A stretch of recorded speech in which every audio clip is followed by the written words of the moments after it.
నమస్కారం, కేఎన్ఎన్ టీవీకి స్వాగతం. ఇప్పుడు వార్తల్లోకి వెళ్దాం. ఎలక్షన్స్ అంటే మేము మెంబర్షిప్ కూడా ఊరూరికి తిరిగిపిచ్చి ఆన్లైన్లోనే చేయించడం కాబట్టి అదే సిస్టమ్ మరి యూత్ కాంగ్రెస్ ఎలక్షన్స్ ఆన్లైన్లోనే జరుగుతుంది కాబట్టి ఆ సందర్భంగా మరి ఇక్కడ మీటింగ్ పెట్టడం, మరి ఆ మీటింగ్కు మన జిల్లా నుంచి పోటీ చేస్తున్నటువంటి చిన్న అంటే అసలు పేరేంటి మధుసూదన్ రెడ్డి, మరి చిన్న అంటే చిన్న ఉన్నారనుకున్నారు మధుసూదన్ రెడ్డి.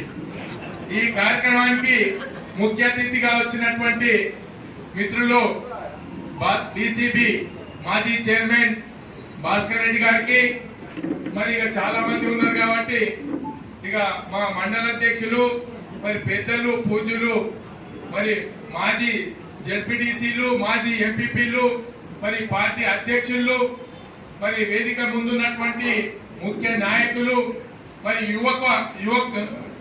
యువ నాయకులందరూ కూడా, ముఖ్యంగా ఈ ఎలక్షన్స్ ఇంతకుముందు ఎట్లుంటుందంటే ఏదో మేము చెప్తుంటే కాన్స్టిట్యున్సీకి ఒక క్యాండిడేట్ నిలబడుతుండే.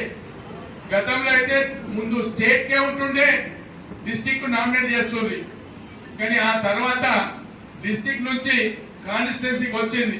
ఇప్పుడు కాన్స్టిట్యున్సీ నుంచి మండలకు వచ్చేసింది. మండల్ నుంచి ఒక్కొక్క క్యాండిడేట్ ను నిలబెట్టడం జరిగింది.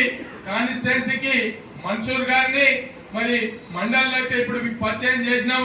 వాళ్ళందరూ కూడా 9 మంది క్యాండిడేట్లు, వాళ్ళతో పాటు మరి సెక్రటరీలు కూడా కొంతమంది కాంటాక్ట్ చేయడం. మరి చిన్న గారు మరి ఈ మన జిల్లా కామారెడ్డి జిల్లా నుంచి మరి అందరితో మాట్లాడి, ఇటు జూకల్ గాని, ఇటు ఎల్లారెడ్డి గాని, కామారెడ్డి గాని, బాన్స్వాడ, ఇక బాన్స్వాడ అంటే ఇక సీనన్న భాస్కర్ రెడ్డి గారు, మేము ఒకసారి మాట్లాడుకొని చిన్నను మరి జిల్లా నుంచి నిలబెడుతున్నాం, మనందరం కలిసి గట్టిగా పనిచేద్దాం అంటే ఖచ్చితంగా నిలబెట్టు, మరి పనిచేద్దాం, ఖచ్చితంగా గెలిపిద్దామని చెప్పడంతో మరి వీళ్ళని నిలబెట్టడం. దాంతో పాటు మనం చూసాం, మనకు దరిద్రుడు దాపరించిండు. అయ్యా ఇక దరిద్రం పోవాలంటే మనం ఖచ్చితంగా మన క్యాండిడేట్లను రాత్రి పగలు నిద్రపోకుండా, యువకులు ఎక్కడెక్కడ ఉన్నారో మన ఇళ్లలో ఉన్నోళ్ళకు, ఇంటి పక్కకు ఉన్నోళ్ళకు అందరినీ కూడా మరి ఓట్ వేయించి, ఒక్కొక్కరు ఒక ఓట్ అంటే 6 వర్తిస్తుంది. ఇక జిల్లా నుంచి స్టేట్ దాకా మొత్తం వర్తిస్తుంది కాబట్టి వాళ్ళందరికి ఓట్లు వేపిస్తే ఇక దరిద్రం దూరమైనట్లనే. ఇక రాబోయే ఎలక్షన్ లో అన్ని యునానిమస్ అవుతాయి. సర్పంచులు గాని, ఎంపీటీసీలు గాని, సొసైటీ ప్రెసిడెంట్లు గాని, మనము ఎవరినైతే ఊర్లలో కూర్చుని పెట్టి ప్రశాంతమైన వాతావరణంలో అందరిని కూర్చుని పెట్టి ఎవరు మంచిగా పనిచేస్తే వాళ్ళని ఏకగ్రీవంగా ఎన్నిక చేద్దాం. కానీ దానికో చిక్కుంది. ఇప్పుడు ఉండేటువంటి దరిద్రుడికి పోతే, మన శని పోతే ఇక మనకు ఏమి ఉండదు. ఇక మనం డెవలప్మెంట్ చేసుకుందాం. సీనన్న గాని, నేను గాని, ముఖ్యమంత్రి గారు ఒకటే చెప్పిండ్రు, మీ దగ్గరికి ఏ ఫండ్స్ కావాలంటే ఇవ్వడం కోసం సిద్ధంగా ఉన్నా, మీ డెవలప్మెంట్ చూడండి, మీరు మంచిగా పనిచేయండి అంటే ఖచ్చితంగా మేము కలిసి పనిచేస్తున్నాం.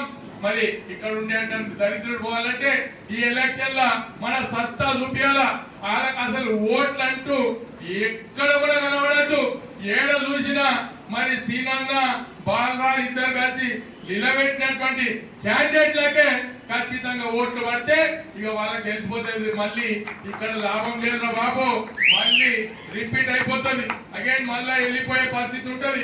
ఇక ఎల్లారెడ్డో, కామారెడ్డో, హైదరాబాద్ లను ఆ చుట్టూ తిరిగే పరిస్థితి ఉంటది. కాబట్టి ఇక ఈ ఎలక్షన్ మనకు ముఖ్యమైన ఎలక్షన్ కాబట్టి ఈ ఎలక్షన్ లో గెలిపిస్తే ఇక మేము ఊర్లలోకి వచ్చి, మేము సీనన్న, నేను, భాస్కర్ రెడ్డి ఊర్లలోకి వచ్చి కూర్చుని పెట్టి మీరు అనుకున్న క్యాండిడేట్ కి యునానిమస్ గా చేసి రూపాయి ఖర్చు లేకుండా ఏం ఖర్చు పెడతారో, ఇవాళ ఏం చేస్తారో ఇప్పుడే చేయండి.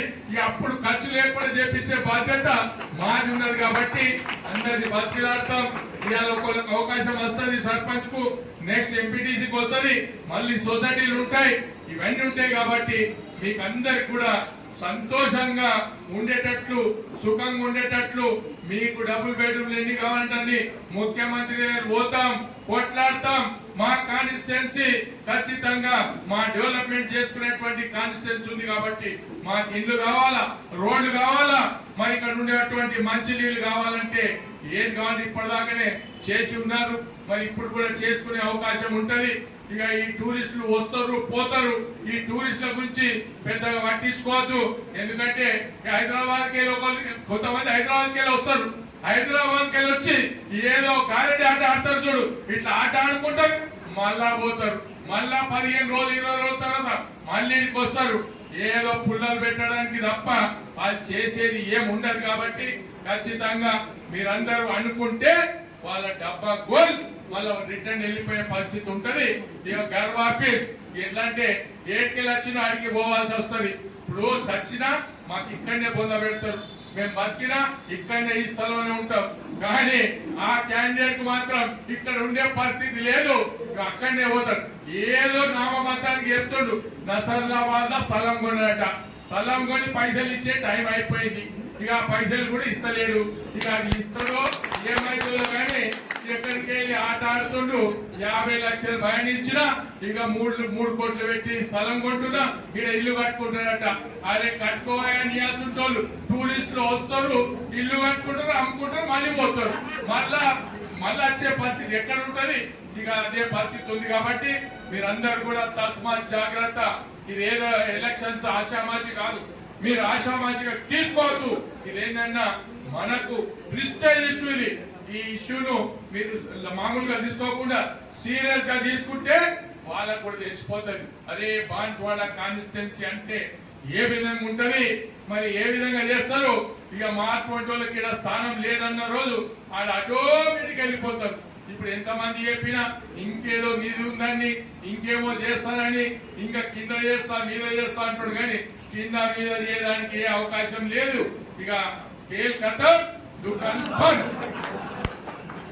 కాబట్టి కాంగ్రెస్ పార్టీ